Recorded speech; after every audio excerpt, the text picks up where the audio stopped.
अग्नेनय सुपथाराय अस्मान् विश्वानि देववयुनानि विद्वान् युयोध्यस्मर्जुहुरानमेनो भूयिष्ठं तेन महोक्तिं विधेम। दोनों हाथ जोड़ लीजिए। देव पूजन, गुरु सत्ता का पूजन किया जा रहा है। ओम गुरुर्ब्रह्मा गुरुर्विष्णु गुरुरेव महेश्वरः गुरुरेव परब्रह्म तस्मै श्री गुरवे नमः। श्रद्धेया जी आई भाग्य हमारे, श्रद्धेया जी आई भाग्य हमारे। डॉक्टर साहब पधारे बड़े भाग्य हमारे, डॉक्टर साहब पधारे बड़े भाग्य हमारे। तृप्त हुए नयन किए दरस तुम्हारे, तृप्त हुए नयन किए दर्श तुम्हारे। बोलो छठ मैया की। हो हमें वर्षों से दर्शन की आस लगी थी, हमें वर्षों से दर्शन की आस लगी थी। हो हमें वर्षों से दर्शन की आस लगी थी, हमें वर्षों से दर्शन की आस लगी थी। जीजी पाने को प्यार बड़ी प्यास लगी थी, जीजी पाने को प्यार बड़ी प्यास लगी थी। ओ जीजी पाने को प्यार बड़ी प्यास लगी थी। ओम भूर्भुवः स्वः तत्सवितुर्वरेण्यं भर्गो देवस्य धीमहि धियो यो नः प्रचोदयात्। ओम गुरुर्ब्रह्मा गुरुर्विष्णु गुरुरेव महेश्वरः गुरुः साक्षात् परब्रह्म तस्मै श्री गुरुवे नमः।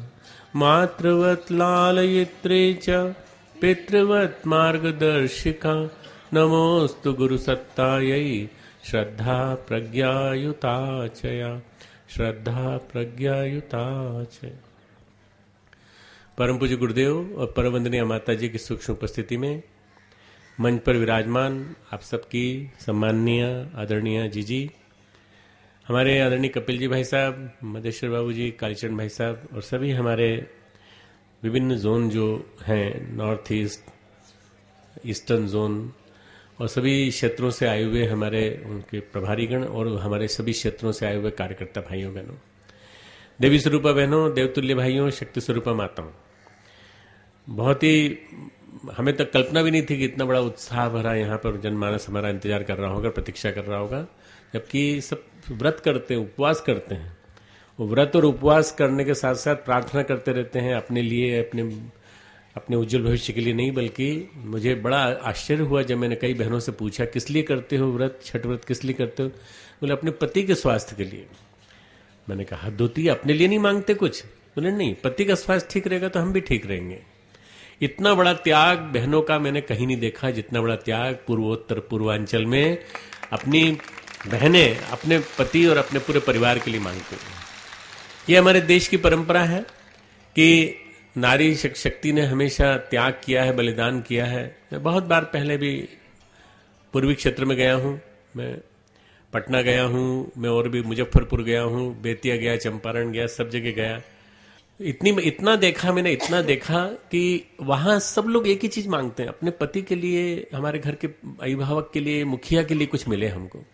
परम पूज्य गुरुदेव ने ऐसा जोड़ा कि इतना बड़ा परिवार बन गया। गौरीशंकर 1, गौरीशंकर 2, गौरीशंकर 3, तीनों में हम लोग आए थे। और हम तब आए थे जब आपके ये टेंट नहीं खड़े हुए थे। तब उस समय बिना किसी प्रांत के भेद के परे सब लोग सफाई में लगे थे। यहां तक कि हमारे यहाँ अमेरिका का एक लड़का काम करता है, साइमन, वो भी उस दिन तलवार लेकर के वो झाड़ियां काटने में लगा हुआ था, बहुत दूर जहां से आपकी शुरुआत होती है नगर की। मित्रों, ये गुरुदेव का परिवार है, ये गुरुदेव माता जी के बच्चों का परिवार है। और उन बच्चों में सबसे बुजुर्ग हमारे मधेश्वर बाबू भी हैं और सबसे छोटी बच्ची भी है जो हमारे आसपास कहीं बैठी होगी, छोटी से छोटी बच्ची बैठी बीच में बैठी है। इतना बड़ा परिवार हमारा जो है, ये पूरा परिवार गुरुदेव का परिवार है। और ये किस लिए इकट्ठा हुआ है? जन्म दिवसोत्सव मनाने के लिए। गुरुदेव का 100 साल पूरे हो रहे हैं हमारे गुरुदेव के। तो हम किसी भी हालत में, किसी भी स्थिति में घर में नहीं रह सकते। नेपाल के हैं तो भी जाएंगे, बिहार के हैं तो भी जाएंगे, झारखंड के हैं तो भी जाएंगे, बंगाल के हैं तो भी हम जाएंगे। जहां के हैं सारे के सारे परिजन खिंचे खिंचे चले आए, जबकि मालूम था कि वहां टेंट में रहना पड़ेगा, असुविधा होगी, गंगा जी के किनारे ठंड रहती है। इस बार ठंड थोड़ा जल्दी भी आ गई और ठंड अच्छी आई है, बढ़िया। पर हमारे बहनों का साहस देखिए कि इसी पानी में, इसी ठंडक में, इसी पानी में खड़े होकर के वो अर्घ देंगी अपना सूर्य को कल शाम को। और उस अर्घ का चमत्कार क्या है? उस अर्घ को सूर्योदय के, सूर्यास्त के साथ रवाना करती हैं और सूर्योदय के साथ उसको रिसीव करती है। सूर्योदय के साथ सूर्य भगवान से कहते हैं 12 घंटे अपने पास रख लिए, अब वापस दो अनुदान के साथ हमको। तो 12 घंटे बाद सूरज भगवान अनुदान लौटा देते हैं और वापस हमें बांटते हैं कि ऐसा तप करने वाला हमने नहीं देखा। 36 घंटे तप, 36 घंटे, इतना बड़ा तप जिसमें कि मैं तो समझता हूं कि पानी भी नहीं पीते। जैसा मुझे बताया गया कि चंद्रास्त हो जाएगा, चंद्र आज अस्त हो जाएगा, उसके बाद पानी भी नहीं पिएंगे। कब तक? कल शाम को, जब तक सूर्य अर्घ नहीं दे देंगे, उसके बाद भी नहीं। परसों सुबह इतना कड़ा रोजा तो हमारे नमाज करने वाले भी नहीं रखते भाई। वो तो सुबह सुबह पानी गटकते हैं, उसके बाद फिर दिन भर वो थूक भी नहीं गटकते वो लोग। और शाम को फिर जब वो चंद्र दिखाई पड़ता है उसके बाद फिर वो अपना वो पानी पीते हैं। तो आप तो चंद्र दिखा देने के बाद भी नहीं पीते हो, हद होती है भाई। बड़ी कड़ी तपश्चर्या करते हो। आपके तप की वजह से ही ये महोत्सव सफल होने जा रहा है। छठ का जो तप है ना, ये बहुत बड़ा तप है। हमारी संस्कृति की बड़ी विलक्षण परंपरा है। जो कब से चालू हो गए पर्व, न जाने कब से चालू हो गए। अष्टमी नवमी से चालू हो गए पर्व। एक श्रृंखला आने वाली है दीपावली की, लाभ पंचमी, उसके बाद फिर हमारी द्वादशी, द्वादशी के बाद त्रयोदशी, धनतेरस, धनतेरस के बाद रूप चतुर्दशी, रूप चतुर्दशी के बाद दीपावली, दीपावली के बाद गोवर्धन, फिर भाई दूज, और उसके बाद फिर अन्नकूट। गोवर्धन के बाद हमारे छत्तीसगढ़ के भाई बहन बैठे होंगे यहाँ पे, उन्होंने कितना उत्साह से मनाया। पशु की पूजा हमारे यहाँ होती है, गाय की पूजा होती है, और हमारे यहाँ कृषि धन और ऋषि संस्कृति को पाला पोसा जाता है। उसके लिए गोवर्धन होता है। गोवर्धन भगवान श्री कृष्ण ने उठाया था, तो उनके छोटे छोटे ग्वाल बालों ने भी साथ दिया था।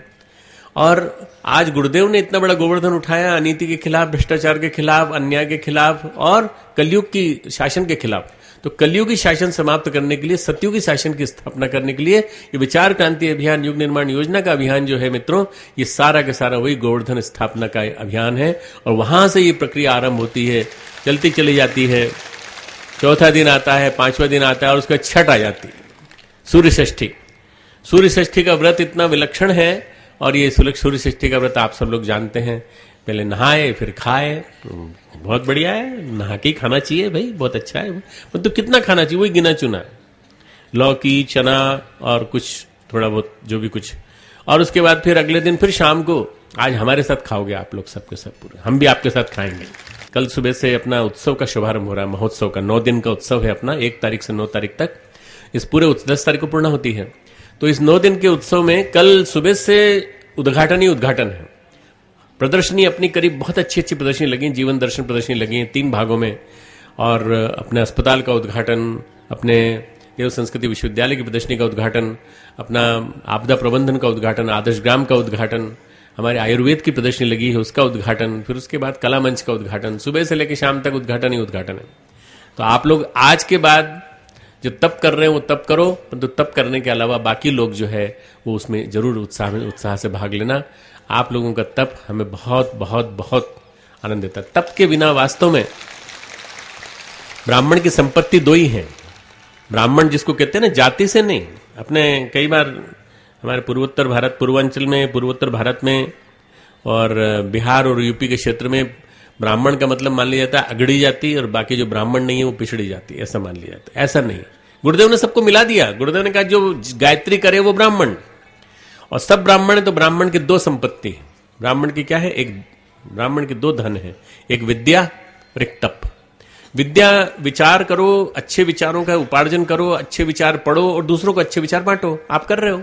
देखो ये साहित्य पट्टधारी बहनें खड़ी हैं, भाई खड़े नेपाल के हमारे सब, और हमारी ये इधर रशिया से आई हुई बहनें हमारी बैठी हैं, भाई लोग बैठे हैं, ये भी आपके साथ देने के लिए आए, छठ का व्रत करने के लिए नेपाल से आए, ये नेपाल का साथ देने के लिए रशिया से आए हैं सब लोग। भाइयों बहनों, ये है विद्या, विद्या का विस्तार। और दूसरा तप जो आप लोग कर रहे हैं, ये बड़ा कठोर तप है। तप तो तब से आरंभ हो गया जब से गुरुदेव से जुड़े। गुरुदेव के तप का एक हिस्सा हम लोगों ने अपने जीवन में उतार लिया। गुरुदेव आपने तपाया अपने आप को, उसी से मिशन बना है। ब्राह्मणत्व का बीज गला, उसी से इतना बड़ा वटवृक्ष बना है। और वंदनीय माता जी ने तप किया तो इतना बड़ा परिवार बना है। गुरुदेव ने प्रखरता दी, वंदनीय माता जी ने सजलता दी, और प्रखरता और सजलता की चमत्कार से हम लोग आज खड़े हुए हैं। इतना बड़ा गायत्री परिवार कि आज गांव-गांव में, घर घर में फैला है, और सब लोग इसके चमत्कार को नमस्कार कर रहे हैं कि ये कहां से खड़े हो गए। हरिद्वार नगर में इतना बड़ा कुंभ कहां से बन गया? पिछले साल ही तो कुंभ आया था, पर उस कुंभ में तो ऐसा कुछ भी नहीं था। जितने टेंट आप देख रहे हो उसका 1/10 भी टेंट नहीं थे, और ठहरने वालों के लिए कहीं व्यवस्था नहीं, कहीं बाहर जाने वाने का कुछ नहीं। जो कुछ भी इस बार खड़ा हुआ है मित्रों, इस गैर सरकारी स्तर पर गायत्री परिवार ने खड़ा किया है। एक नया नगर बसा दिया है। हरिद्वार नगर से भी 3 गुना बड़ा एक नगर बसा के रख दिया। अगर जनशक्ति लग जाए, अगर उत्साह हो और अंदर से समर्पण की भावना हो, तो क्या नहीं कर सकते। आपको मालूम है 10 तारीख के बाद सब समाप्त हो जाएगा। 10 तारीख के बाद आप सब अपने अपने स्थानों पर चले जाओगे। फिर आपसे पूछा जाएगा, गौरी शंकर 2 के किस टेंट में रहते थे? अब भी रहते होंगे, हमको तब भूल गए। क्यों? अब उस समय का रहना था। ये क्या है? ये माया है, माया जिसमें आप रहते हो। और वो क्या है? निर्मोही जीवन। अरे थोड़े दिन के बसेरा है इस जिंदगी में। जिंदगी को वैरागी की तरह से देखना। आप आए थे और यहां आकर के वैरागी की तरह से रहे, और यहां से चले गए। क्या लेके गए?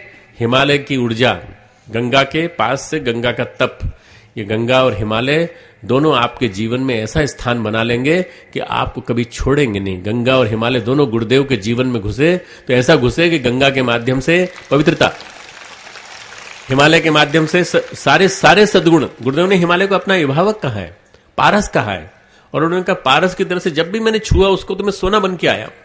अनगढ़ लोहे की तरह से मैंने अपने आप को पहुंचाया और पारस को स्पर्श करके आया तो मैं सोना बन गया। उसी हिमालय की छाया में आप बैठे हो। अगर वहां की थोड़ी बहुत ठंडक आती है तो उसको वहां का प्रसाद मान लेना, और ये मान लेना कि हमें तप करने का मौका दे रहे हैं भगवान, हमारे गुरुदेव। आने वाले 9-10 दिन भाइयों बहनों और भी आनंदी आनंद के हैं। आप देखना कौन आ रहे हैं, क्या आ रहे हैं, इसको मत देखना। आप तो ये देखना आनंद ही आनंद बरस रहा है ऊपर से, बस पूरा के पूरा। पूर्णिमा, छठ के बाद जो है पूर्णिमा का चांद आता है। 10 तारीख को आएगा इस बार गुरु नानक जयंती, हमारा जो कार्तिक पूर्णिमा का पर्व है। इस पर्व तक देखना आप चंद्रमा ही चंद्रमा छाता रहेगा। चंद्रमा प्रतिदिन बढ़ता रहेगा, प्रतिदिन बढ़ते हुए चंद्रमा को, डूबते हुए सूर्य को और उगते हुए सूर्य को, तीनों को अर्घ्य है और तीनों को नमस्कार है। यह हमारी संस्कृति का चमत्कार है कि हमारे यहां ग्रह नक्षत्रों को कितना ज्यादा महत्व दिया जाता है। चंद्रमा और सूर्य हमारे प्राण हैं। सूर्य से चंद्रमा प्रकाशित है, वो चंद्रमा अपनी कला रोज बढ़ाता चला जाएगा और रोज अपनी चमक बढ़ाता चला जाएगा। कार्तिक पूर्णिमा के दिन पूरी चमक के साथ हमारे बीच में होगा। चतुर्दशी के दिन पूरी आभा के साथ होगा, छठा के साथ होगा, और उसमें हम लोग दीप यज्ञ के साथ आनंद ले रहे होंगे। भाइयों बहनों, आप बड़े सौभाग्यशाली हो। आप इन सब आनंद को लेने के लिए गंगा के तट पे बैठे हो। हम आपके बीच में बैठेंगे, बिल्कुल आपके बीच में, आपके बहुत ही समीप। ये पुल के इधर आप हो, हमारे में आप में एक ही अंतर है। पुल के इधर आप हो, पुल के उधर हम हैं, बस और कुछ नहीं है। पर प्यार का पुल अपन दोनों को जोड़ता है, हमको और आपको जोड़ता है। वो प्यार का पुल जोड़ता है, और वो प्यार हमेशा याद रहता है जिसने आपको यहाँ खींच करके बुलाया, जिसकी वजह से आप यहाँ आए। आखिर कौन सा पत्र गया था, कौन सी चिट्ठी गई थी आपके पास? केवल अखंड ज्योति में लिखावट तो था हमने बस थोड़ा सा कि आ जाओ भाई, गुरुदेव माता जी का जन्म शताब्दी महोत्सव है। पर व्यक्तिगत रूप से तो किसी को नहीं गया था। आपने अपने गुरु को अपना मानकर, अपनी माता जी को अपना मानकर, और ये मान करके कि शांति कुंज से निमंत्रण आया है, हम अपना भी सब कुछ देंगे, जो भी कुछ दे सकते हैं, पर समय भी देंगे, जल्दी पहुंच जाएंगे। आप सबसे बड़े सौभाग्यशाली हो कि आप तब पहुंचे हो जबकि बाकी लोग प्लानिंग कर रहे हैं, योजना बना रहे हैं और रिजर्वेशन करा रहे हैं, और रिजर्वेशन कहीं नहीं मिल रहा, उनको कहीं नहीं मिल रहा है। क्यों? सारी ट्रेन फुल है। 3 महीने पहले से फुल हो गई सारी ट्रेन, नहीं मिल रहा है इस समय। कैसे आएंगे बेचारे, किसी तरह से आएंगे। आप लोग कौन हो? सबके सब घराती। घर में अपने शादी वगैरह होती है तो किसको कहते हैं? घराती किसको कहते हैं? घर वाला जो होता है, जो स्वागत करने के लिए तैयार रहता है। आपने क्या किया? टेंट बनाया, गोबर लीपा, अपने लिए आसपास की जगह बनाई, फिर आपने भोजनालय बनाया। भोजनालय की देखो कितना सुंदर, कभी सोचा था? कटीली झाड़ियां थी यहाँ पर, झाड़ियां उखाड़ उखाड़ के फेंकी और यहाँ पे गोबर लिप करके आपने तैयार कर दिया, ऐसा सुंदर बना दिया। उस पे भोजन करने के लिए सब लोगों के लिए तैयार कर दिया। ये कौन आएंगे? अरे वो बाराती आने वाले ना 1 तारीख के बाद, उनके लिए तैयार किया है हम लोगों ने। वो जो आने वाले हैं वो सबके सब बड़ा मजबूरी है बेचारों की। ये मत कहना सबको कि सब ऐसे हैं, सब ऐसे नहीं है। परंतु कई ऐसे होंगे जो 6 तारीख को आएंगे और कहेंगे हमारे लिए व्यवस्था नहीं है, ये नहीं है। तो आप बता देना, हम 1.5 महीने से तप रहे हैं, आप 4 दिन नहीं तप सकते? 4 दिन तप के दिखा दो जरा, 4 दिन तप लोगे तो आनंद आ जाएगा। और आप ये कह सकते हो कि हमने छठ व्रत किया यहाँ पे, और छठ व्रत करने का जो पुण्य हमने अर्जित किया है वो तुम्हारी किस्मत में यहां नहीं था, तुम्हारी किस्मत में तुम्हारे यहां था, हमारी किस्मत में हमारे पिता के घर था, मां के घर था, यहां हमने किया। बहुत बहुत बधाई, सबको खूब खूब मंगल कामनाएं। मीठी मीठी खीर खाओ और खूब अपने जीवन को तपाओ, मीठा बोलो और अपने जीवन में जितना हो सके गुरुदेव के दर्शन को समाहित करो। कल के बाद एक कंटिन्यूस क्रम चलेगा। कल एक उद्घाटन, परसों एक उद्घाटन, विचार मंच का उद्घाटन, 6 तारीख को कलश यात्रा। कलश यात्रा अपनी इतिहास में सबसे बढ़िया निकलेगी, इतनी सुंदर निकलेगी कि ऊपर से देवता आएंगे जो पुष्प बरसाने के लिए ऊपर उसके ऊपर पुष्प गिराएंगे। ये देखना इतना बढ़िया विलक्षण माहौल होगा। सबके सब बहनें हमारी, कोई किसी के पास कलश होंगे, किसी के पास सिर पे वो होंगे प्रज्ञा पुराण होगा, किसी के सिर पे मंत्र लेखन होगा, किसी गले में पट्टेधारी होंगे और बाकी झांकियां चल रही होंगी। बड़ा जोरदार दृश्य होगा मित्रों। अब आनंद ही आनंद के दिन है, 10 दिन ही नहीं, जीवन पूरा आनंदमय बना लो, पूरा के पूरा। ये छठ मैया का संदेश है कि जीवन को आनंदमय बना लो, जीवन प्रसन्न रखो, कोई तनाव नहीं, कोई परेशानी नहीं, कोई हाई ब्लड प्रेशर करने वाली कोई चीज नहीं, सब खूब शांत रहो, खूब मस्त रहो। जितने लोग आएंगे और जितने लोग आ गए, इनकी सारी समस्याएं गुरुदेव माता ने सुन ली और आधी से ज्यादा समस्याएं यहां से जाने से पहले ठीक हो जाएंगी। आप बिल्कुल विश्वास मान के चलना, आपकी समस्याओं को गुरुदेव माता ने सुन लिया। आप में से बहुत से लोग शांति कुंज नहीं आ पाए, कोई चिंता की बात नहीं। आप शांति कुंज नहीं आ पाए, शांति कुंज चल के आपके पास आ जाएगा और हम आपसे मिलते रहेंगे, हम आपसे बातचीत करते रहेंगे। गुरुदेव माता जी आपका प्यार जो है पाने के लिए सतत आपके बीच में बने रहेंगे, ये मान के चलना। सूक्ष्म रूप में गुरुदेव माता जी आएंगे। इस यज्ञ में बड़ा विलक्षण वातावरण बनने जा रहा है। हिमालय से सूक्ष्म शरीरधारी ऋषि सत्ताएं आएंगी जो आपके बीच में आके बैठेंगे, भोजन करेंगे और आपको पता भी नहीं चलेगा कि हमारे पास में बैठ के ऋषि लोग भोजन करके चले गए। ऐसा विलक्षण चमत्कार होने जा रहा है। ये बहुत ऐसे मौके पे आया है छठ का पर्व, ये ऐसे मौके पे आया है जन्म शताब्दी महोत्सव का पर्व कि आप सबको और हम सबको एक मंगल में उपदेश देता है। बहनों, हम तो ये चाहेंगे, भाइयों बहनों, भूखे ज्यादा मत रहना, भूखे रहो तो उसमें गायत्री मंत्र का जप करते रहना, आपको शक्ति मिलती रहेगी। तालुका में ऊपर लगा लेना जीभ, खिचड़ी मुद्रा करना, रस अमृत रस का ऊपर से पान होगा, तुम देखना, और आपकी मनोकामनाएं पूरी हो, ऐसी प्रार्थना। आपकी जीवन में सब शुभ ही शुभ हो, ऐसी मंगल कामना। छठ मैया से ये प्रार्थना कि हमें कुछ नहीं चाहिए, हमारे पास तो गुरुदेव माता जी का दिया हुआ बहुत कुछ है, खूब शांति है मन में। इन सब भाइयों बहनों के ऊपर प्यार लुटा देना और इनको खूब देना ताकि इनके जीवन में किसी प्रकार का अभाव। खूब खूब मंगल कामना। ओम भूर्भुवः स्वः तत्सवितुर्वरेण्यं भर्गो देवस्य धीमहि धियो यो नः प्रचोदयात्।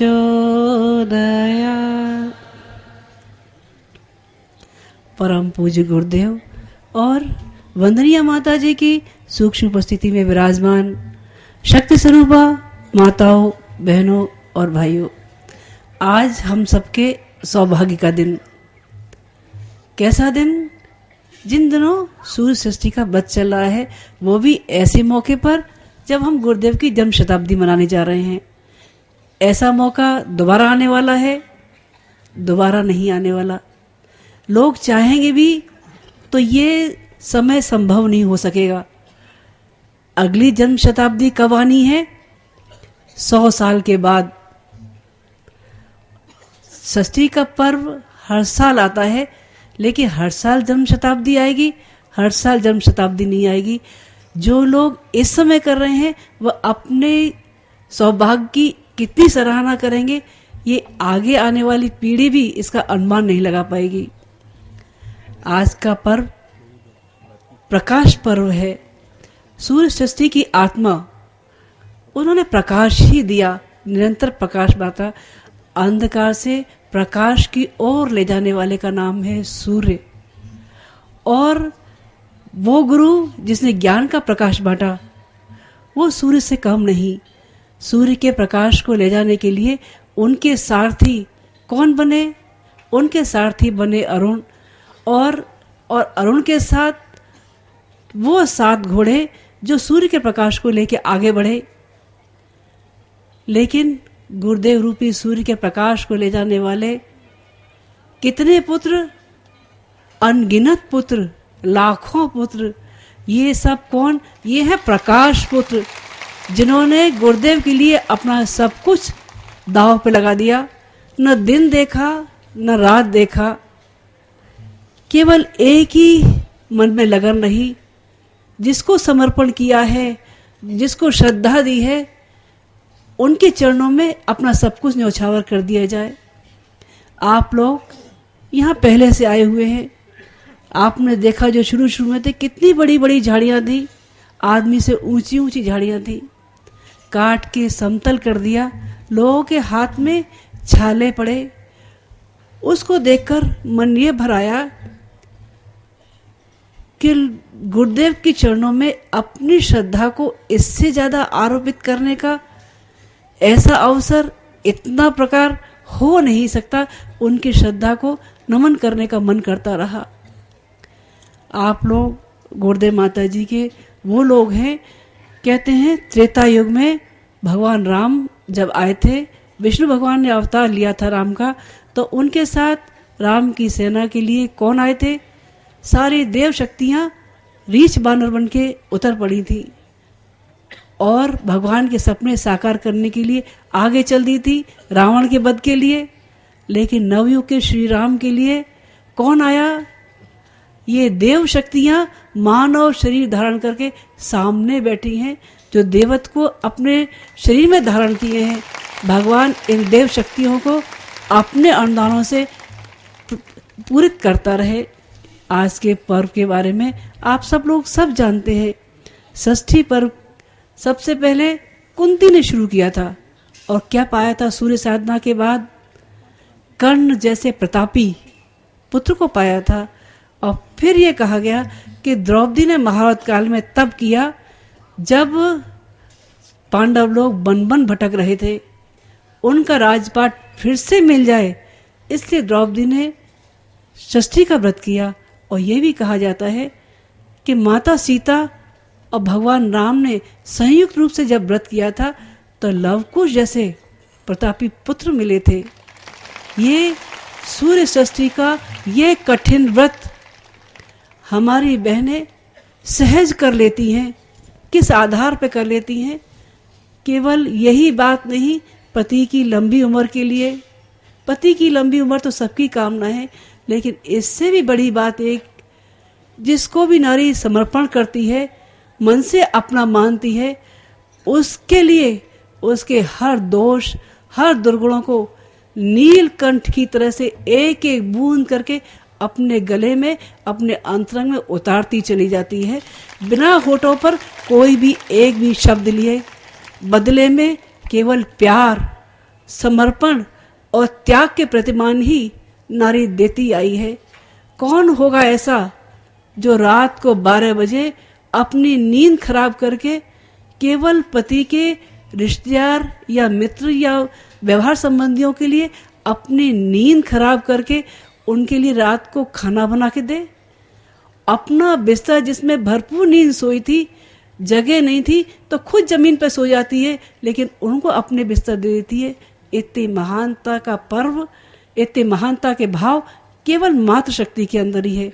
और वो मातृशक्ति ही इतने बड़े तप, इतने बड़े कड़े अनुष्ठान कर सकती है। बाकी और कर सकते हैं, भाई लोग भी करते हैं, लेकिन वो भाव केवल मातृशक्ति के अंदर ही है। भगवान करे ये मातृशक्ति जिसके अंदर तप है, भावना है, भगवान उनके ऊपर अनुदानों की वर्षा करते रहे।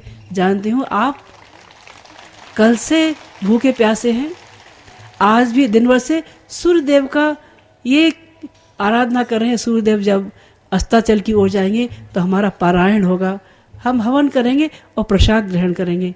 सुबह से आप प्रतीक्षा में हैं, भगवान करे आपकी श्रद्धा फलीभूत हो। ओम शांति। जी से निवेदन किया गया, उनने आपके आग्रह को स्वीकारा और जी और डॉक्टर साहब के माध्यम से इस खीर को प्रसाद बनाया जा रहा है। 5 आहुतियां यज्ञ देव को दे करके अब इसे पूर्ण हृदय से कह लेंगे ना कि हमने प्रसाद बनवा दिया, बन गया बन गया। अब कोई शंका मत रखना मन में, पवित्र हाथों से प्रसाद बनाया जा रहा है और आपके लिए अमृत तुल्य हो जाए, ऐसी कामना। ओम भूर्भुवः स्वः तत्सवितुर्वरेण्यं भर्गो देवस्य धीमहि धियो यो नः प्रचोदयात् स्वाहा। इदं गायत्र्यै इदं न मम।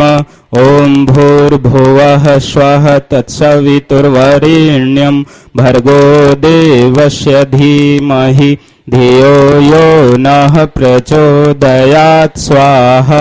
इदं गायत्र्यै इदं न मम। ओम भूर्भुवः स्वः तत्सवितुर्वरेण्यं